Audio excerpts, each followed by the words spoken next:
Hello once again, and welcome to another edition of the SaskAgToday.com Roundtable. I'm joined by the Chief Agricultural Editor for SaskAgToday.com, Kevin Hirsch, and the Agri-News Director for 620 CKRM Regina, Ryan Young. I'm GX94 Yorkton Agriculture Director, Doug Falconer. And first of all, we wanted to start with seeding because spring seeding is still underway in many parts of the province. How's it going for you, Kevin? Were you able to wrap up? Yeah, all wrapped up and actually been in the city most of the week, be heading back and weather permitting, starting in-crop spray operations. And I think the crop report put seeding progress in southwest Saskatchewan at 91%. So I'm sure there's a little bit still to do there. And the west side of the province has had rain over off and on the past week. And so it's slowed operations there more than it did in other parts of the province. But it's getting late, but in my part of the world, it's great to have the moisture. And Ryan, how about your area of the province there? Seeding is going along nicely. I've seen a few crops actually starting to emerge from the ground, so that's a good sign. Us too, we've also had on again, off again rain showers over the past week. Not at all surprised with how seeding progress has gone province-wide. I was actually kind of thinking it would be around the 75% range, so the fact that it was 80%, that's also good, thanks to the hot, windy, dry conditions that we had. So a good sign, province overall, and especially around here in the Regina area. Doug, what are conditions like in Yorkton? Yeah, well, as you probably saw in the Saskatchewan crop report, the East Central region is actually the furthest behind. I believe we were only 63% complete. Even the Northeast was further ahead of us. We've been just getting a lot of rains, talking to a lot of guys who are still out there. They get stuck. They were getting stuck here and there in some fields. We took out GX94 supper in the field to Russell, Manitoba this week. And yeah, they admitted they'd gotten stuck a few times as well. In Manitoba, the crop report says only 71% of the crop is in the ground. So Saskatchewan has actually overtaken Manitoba. It hasn't been that way for the last few weeks, but yeah, definitely just we keep getting showers and it keeps slowing people down a bit. And I think next week you'll see some more progress, but I think in the meantime, they're saying we're supposed to get some more rain here in Yorkton area over the weekend. So that could put a damper on things as well. Also wanted to talk a little bit about the trip. Dominic LeBlanc, the Canada-U.S. Trade Minister, went to Washington this week as the CUSMA renegotiations are fast approaching, coming up July 1st. Kevin, your take on that? Well, it's good to see that things are actually being engaged and there's going to be talks going on, but this is going to be in the news for the foreseeable future, months to come, I think, and probably a difficult process. Both Canada and Mexico would like to see CUSMA extended another 16 years in much the same form as it is now. I don't think that's going to be the case. I think there's going to be some difficult negotiations and a lot of sectors, including agriculture, watching very closely what comes out of this. And Ryan, the Canadian Food Inspection Agency put out a release this week, and you were on a webinar, I guess, concerning it when it comes to traceability regulations, when it comes to beef and bison. What were you able to learn there?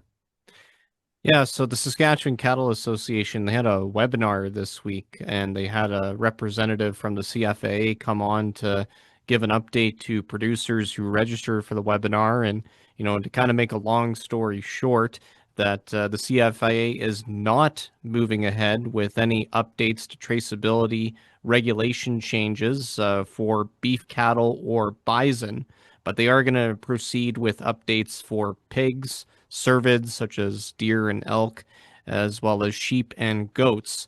So people can check out saskagtoday.com for all the quick details on it. The CFA also has a statement on their website if anybody wants to check that out. But basically, it amounts to just getting the rules in line with beef, cattle, and bison, kind of making it similar.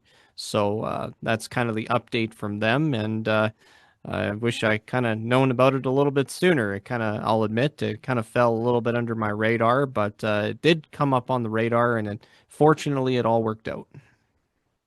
Kevin, were you surprised at all by that announcement?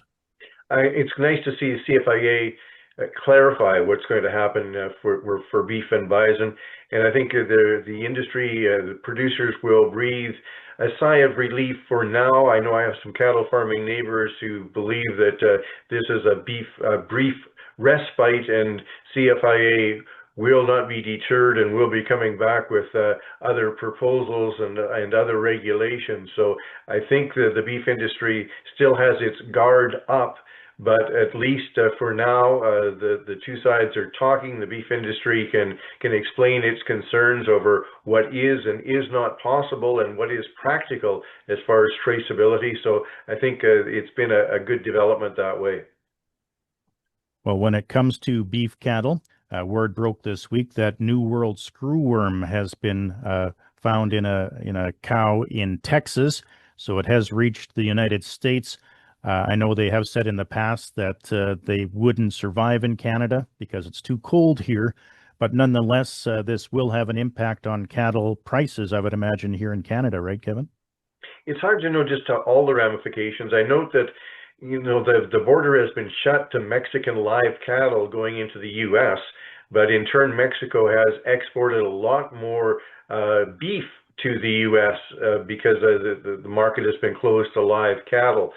So I'm sure the U.S. is going to struggle with the screwworm issue and debate how best to handle it. I know I've heard listening to you guys on radio some comments from officials down there that don't think that the screwworm outbreak is being handled appropriately, and that producers really have no incentive to report a screwworm infestation in their cattle. They'll just deal with it rather than being quarantined. So it is a cautionary tale, though, as to what pests and disease can do to international borders and to trade. But as far as practical ramifications for the Canadian beef industry, it's hard to know that we'll really be affected by any of these trade disruptions. Another story that came up this week was Manette Farms. And Kevin, you did a little bit of research into the latest on their attempts to, I guess, go through bankruptcy and all that through Calgary Court of King's Bench. Yes, the documents are posted on a website by FTI Consulting, who has been appointed the monitor for Manette Farms and their application for creditor protection. So the upcoming of this is that on June 12th, before the court, they will ask for an extension to creditor protection and put forward a plan for selling off properties in Canada, specifically in Saskatchewan, Manitoba, and BC. Unlike the attempts to sell Manette land before they were in creditor protection, this one will involve brokers selling the land, and it'll be interesting to see how that all plays out. I think there is a fear, some risk that amount of land coming onto the market may have a dampening effect on overall land prices. But of course, it'll be the brokers and the monitors that want to maximize value to try to clear up as much of Manette's debt as possible. So this will be watched very closely. If that June 12th approval is granted, then subsequently we'll see how the sales process is rolled out for very large tracts of land in Canada. Sounds like this also applies to the U.S., but it's not as clear to me how this will be handled as far as the U.S. holdings. But those documents are there for anybody that wants to wade through all of those applications and try to understand them. They are available on the website. They are public knowledge. Another story you uncovered this week, Kevin, was that Saskatchewan's getting a new deputy agriculture minister. Yeah, I just was looking through LinkedIn, and Bill Greuel had announced that he was moving on to become Deputy Minister of Energy and Resources. And that led the question then, well, who is going to be the new Deputy Minister for Agriculture? Greuel has been in place and since 2024 when he came over from Protein Industries Canada. So made a phone call or two, and it hasn't been officially announced, but it seems to be no big secret. But incoming to the Deputy Minister of Agriculture position will be Sean Jakes. and people will know that he's now with the Water Security Agency, but may remember him from past times when he was head of Saskatchewan Crop Insurance Corporation. So I think well-regarded, well-placed, a farmer himself. I have a lot of time for Sean Jakes. It's good to see him as the incoming Deputy Minister of Agriculture. And also coming up this weekend is the Saskatchewan Stock Growers Association Annual Convention in Swift Current. Have you heard anything about it, Ryan? I did hear about it today. I'm kind of looking forward to what comes out of the Stock Growers AGM. Obviously, there's going to be likely resolutions that will be voted on to give the organization direction and purpose as to what issues are at the forefront of producers and what they want advocated on their behalf. There's also a time where there's going to be some interesting speakers as well. Looking forward to who's going to be possibly speaking at the AGM and provide their perspective and thoughts on things. So I'm looking forward to see what comes out of it next week. Kevin, your thoughts on the SSGA convention? Yeah, and I'm actually, the way the weather's shaping up, I'm actually on my way to Yorkton for a Sask Farm Riders tour. So you're back yard, but after I get home from that, it's head to the farm. The weather looks like it might be rainy on Monday. So if it's rainy and I can't do any spraying, I may actually head to Swift Current and take in some of the Sask Stock Growers Association meeting and see what they have to say. Always a well-organized meeting, always really the hub of what's happening in the beef industry. And finally, wanted to touch a little bit on the fact that we've seen the ICE futures canola contract drop dramatically over the last few days. Any reason why that is, Kevin? I wish I could predict these things. It went up dramatically for a while, and there were some really fancy canola prices available, $17 plus, depending upon where you're located and where you're delivering to. And then it's dropped like a rock ever since. And I sure believe there's a lot of people, including myself, kicking themselves and saying, why didn't I lock in some fall delivery prices when it shot up so quickly? But of course, it shoots up quickly. You think, oh, is there going to be another leg or two up? Is it going to go even higher? Are we going to be able to lock in $17, $18 for new crop? And now that it's all evaporated, it's come back down to earth. But understanding exactly why that severe gyration occurred this week is beyond my pay grade, I'm afraid.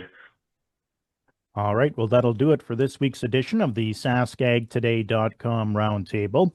On behalf of 620 CKRM Regina Agri-News Director Ryan Young and the Chief Agricultural Editor for SaskAgToday.com, Kevin Hirsch, I'm GX94 Yorkton Agriculture Director Doug Falconer, saying so long until next time.